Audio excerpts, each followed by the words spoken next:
The arm that had everything but couldn't throw a strike. The Philadelphia Phillies just officially cut ties with one of the most talented arms they've developed in recent years. And just like that, the Los Angeles Dodgers swooped in and picked up the pieces. Griff McGarry is gone, traded to Los Angeles for international bonus pool space and a player to be named later. On the surface, that return sounds like almost nothing. Like the Phillies basically gave away a pitching prospect just to clear roster space.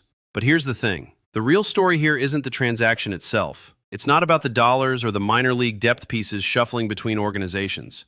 The real story is what this move tells us about the Phillies organization, the Dodgers' seemingly supernatural ability to salvage broken pitchers, and a guy who had literally every single tool to be a legitimate big league arm and still couldn't figure it out. This is the story of wasted potential, organizational heartbreak, and a cautionary tale about why raw stuff alone doesn't guarantee success in professional baseball. So buckle up, because if you're a Phillies fan, this one might sting a little bit. Let me start with who Griff McGarry actually is, because if you've been following the Philadelphia organization over the last few years, this name probably hit different when you saw it pop up on the trade wire. McGarry was ranked as the number 3 prospect in the entire Phillies system heading into the 2023 season. And we're not talking about some obscure ranking from some website trying to get clicks. This was real projection, real belief from the Major League scouting community that this guy was going to be a factor in Philadelphia's rotation or bullpen at some point. The kind of ranking you get when scouts and organizational brass have genuinely legitimate reasons to believe a player is going to contribute at the highest level. Think about the context of that ranking for a second. This was a system that at the time included names like Mick Abel and Andrew Painter. Painter's still in the organization. He's a foundational piece. And McGarry was right there alongside him, sitting at number 3 on everyone's prospect board. That's not a fluke. That's not someone being generous with their evaluation. That's based on real, tangible, observable skill. And the stuff backed it up completely. His fastball was touching 99 miles per hour back in 2022. Not 96, not 97. We're talking 99 on the radar gun. That's not a soft-tossing finesse guy we're talking about. That's a legitimate power arm. That's exactly the kind of velocity that makes scouts write up glowing reports and gets organizations putting guys on the fast track through the minor league system. Scouts across the industry have long intrigued over McGarry's fastball and slider combination, both of which grade as plus pitches, both of which generate whiffs in absolute droves. So think about what we're dealing with here. A 2-pitch combination at the top of the arsenal where both pitches are legitimately above average by scouting standards. That's a profile that works. That's a reliever who in the right environment could potentially be a setup man or even a closer down the line. You don't need 5+ pitches to get big league hitters out if your fastball is sitting at 96, 97, 98 miles per hour and your slider is a swing and miss offering. That combination alone, if the rest of the equation was clean, would have made McGarry a viable major league arm years ago. The problem was that the rest of the equation was never, ever clean. Here's where it gets brutal. McGarry's command is nowhere close to average. The most recent scouting reports on him from the baseball community pegged him with a 30-grade command on the 20 to 80 scale that scouts use. Think about what that actually means. On a scale where 50 is league average, where 50 is normal, 30 is significantly below average. That's not just a guy who struggles to locate his fastball on the corners. That's not just inconsistency. That's a guy whose fundamental inability to throw consistent strikes has persisted across multiple organizations, multiple levels, and multiple years of professional baseball. And that right there is the cruel, devastating irony of this entire story. The arm was always there. The raw ability was never in question. The stuff was elite. But you can have the absolute best stuff in the world and still not be able to get hitters out if you can't throw it where you want to throw it. And that's exactly what happened to Griff McGarry. McGarry's control issues have been compounded by something even worse. His stuff has been regressing over the years. So now you're not dealing with a guy who has elite stuff and needs to figure out command. You're dealing with a guy whose velocity is trending downward at the same time his walk rate is staying elevated. His walk rate just stays high. That's the kind of problem that compounds on itself. That's not one isolated flaw that can be corrected with mechanical adjustments or a new pitching coach. That's 2 issues feeding off each other, making each other worse, creating a death spiral of declining performance. Let's look at what 2026 actually looked like for McGarry before this trade went down. This year at AAA Lehigh Valley, McGarry allowed 4 runs in 4 innings across 5 appearances with 7 strikeouts and 4 walks. Now, the swing and miss is still there. He's still missing bats. But 4 walks in 4 innings at AAA, that's a 9.00 ERA. The walks are the reason, the fundamental reason why you cannot sustain any kind of success at any level when you're giving away free passes at that rate. The strikeouts become almost irrelevant when you're constantly putting runners on base. Because even when you do get a strikeout, it comes with a runner already on second base after back-to-back walks. The sequencing falls apart, the damage accumulates, and suddenly a guy who should be getting big league hitters out is getting roughed up at AAA. Here's the part that makes this whole saga even more complicated and honestly kind of bizarre. McGarry didn't just struggle internally and fade into obscurity quietly. His path out of the organization involved a bizarre sequence of events that tells you everything about how little faith organizations have had in his ability to figure things out. McGarry was a Rule 5 draft pick by the Washington Nationals in December. So the Nationals looked at him, believed there was upside, and took a flyer on him in the Rule 5 draft.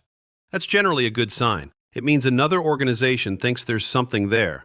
But then, just 3 months later, McGarry was returned to the Phillies on March 24th, literally the day before opening day rosters were finalized. Let that sink in for a second. The Phillies didn't even protect him on their 40-man roster. They left him exposed. They basically said, "We don't believe in this guy." The Nationals saw him in spring training, decided he wasn't going to stick on their major league roster, and sent him right back to Philadelphia. All of that happened in the span of about 3 months. Drafted away in December, returned in late March, traded again in April. That's a lot of movement for one player in a very short window. It's the baseball equivalent of getting passed around like hot potato, except everyone's pretty sure the potato is cold. Even in his final audition with the Nationals in spring training, he couldn't clean up the walk rate enough to earn a spot. He struck out 6 and walked 5 while allowing 2 runs in 5 2/3 innings over 6 Grapefruit League games. Even in his final chance with Washington, the control was a problem. And once he was back with Philadelphia, the writing was on the wall. The organization tried him in the bullpen at Lehigh Valley, which should theoretically simplify a pitcher's job, right? You're throwing shorter outings, you're going max effort, you're leaning on your best stuff every single pitch. But even that adjustment didn't produce better control. And within a few weeks, he was getting shipped to Los Angeles. Now let's talk about what the Dodgers are actually getting here and why this move makes sense from their perspective. Because on the surface, it seems crazy. Why trade for a guy with a 30-grade command? Why take on that risk? But this is where you need to understand what makes Los Angeles different from almost every other organization in baseball when it comes to this kind of acquisition. The Dodgers have a knack for rediscovering potential and excavating it. That's not hype. That's a demonstrated, documented track record. The Dodgers have consistently taken pitchers who were cast aside by other organizations and turned them into functional big league contributors with enough regularity that it qualifies as an actual organizational skill. They've got pitching infrastructure. They've got analytical tools. They've got developmental coaches who specialize in exactly this kind of reclamation work. This is what they do. This is who they are. And importantly, McGarry wasn't on Philadelphia's 40-man roster, so he won't need to be added to Los Angeles' roster either. There's no roster crunch. There's no pressure to rush him. He can go straight to AAA Oklahoma City. The Dodgers can work with him on their own timeline with zero pressure. There's real potential for McGarry to become a functional relief arm in the plausible range of outcomes, even if it's on the low probability end of the spectrum. The command could click. It's happened before. And it didn't cost the Dodgers much to roll the dice on the soon-to-be 27-year-old right-hander. That's the calculation right there. Low cost, low probability upside, but real upside if the command ever comes together. And the Dodgers have shown they're willing to make those kinds of bets consistently, because even if 9 out of 10 of them don't pan out, that one that does can be a legitimate impact arm. From the Phillies' standpoint, you need to understand what they're actually getting out of this. The amount of international bonus pool space sent to Philadelphia is reportedly $500,000. Now, on the surface, that sounds like nothing. $500,000 in a multi-billion-dollar industry seems trivial. But there's real context here. The Phillies spent aggressively on the international free agent period with about $485 million going to international players. They allocated $4 million of that to Venezuelan outfielder Francisco Renteria alone. So they've already made significant international commitments this cycle. Getting an additional $500,000 in pool space back gives them flexibility to pursue more talent in that market. That's real money they can use to get better. And this isn't even the first time these two organizations have done this exact kind of deal. Last season, Philadelphia acquired outfield prospect Dylan Campbell from Los Angeles in exchange for international pool money, which helped the Dodgers eventually land top Japanese prospect Roki Sasaki. There's a relationship here. There's a comfort level between these front offices when it comes to swapping pool space in minor league pieces. It's not glamorous. It's not the kind of trade that makes highlight reels, but it's how organizations operate efficiently at the margins. There's also the broader context of where the Phillies are right now as an organization and what they're dealing with. Star pitcher Zach Wheeler was rehabbing from shoulder surgery and had yet to see the mound in 2026 when this trade happened. Philly fans were holding out hope for a return that could potentially flip their entire season upside down. Wheeler is the centerpiece of the entire rotation. He's the ace. He's the guy the Phillies build around. And he was on a rehab timeline that had everyone holding their breath. The plan was for Wheeler to throw 75 to 80 pitches in his next rehab start, ideally covering around 6 innings. He was lined up to pitch again on the 19th, but there was real possibility of one more rehab start after that if needed. So with Wheeler out, with the team struggling early, the Phillies needed to tighten their roster, cut loose guys who weren't working out, and get creative on the financial front. McGarry represents everything that can go wrong with prospect development. He had every tool in the book: the fastball, the slider, the pedigree, the ranking, the hype. But baseball has a way of humbling even the most talented players. Sometimes the mental side doesn't click. Sometimes the mechanics never quite line up. Sometimes a guy who should be dominant just can't figure out how to throw strikes consistently. And that's what happened here. McGarry will get another chance with the Dodgers. That organization gives guys chances. They believe in development and reclamation. Maybe something clicks. Maybe a new coaching staff, a new environment, a new approach to training finally helps him solve the command puzzle. Or maybe he ends up as another cautionary tale, another reminder that elite stuff isn't enough. Either way, the Phillies are moving on. They're getting what they can for a player who wasn't working out. And the Dodgers are betting on their organizational ability to do what other teams couldn't. Welcome to baseball, where even the most talented arms sometimes can't get out of their own way. So there you have it. The Griff McGarry trade is officially in the books, and it tells us everything we need to know about prospect development, organizational patience, and why the Dodgers always seem to find lightning in a bottle. If McGarry finally puts it together in Los Angeles, this trade will look like a complete steal. If he continues to struggle with command, it'll be a forgotten footnote in both organizations' histories. Either way, it's a reminder that in baseball, having great stuff is never enough. You need everything to work together.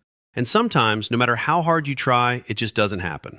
All right, folks, that's everything you need to know about the Griff McGarry situation. This is exactly the kind of prospect development story that shows why the Phillies organization makes the moves it makes and why the Dodgers front office continues to operate like they've got a cheat code. Make sure you hit that like button if you enjoyed breaking down this story. Drop a comment down below and let me know what you think about McGarry's chances with the Dodgers. Do you think he can finally figure out the command piece and become a big league arm?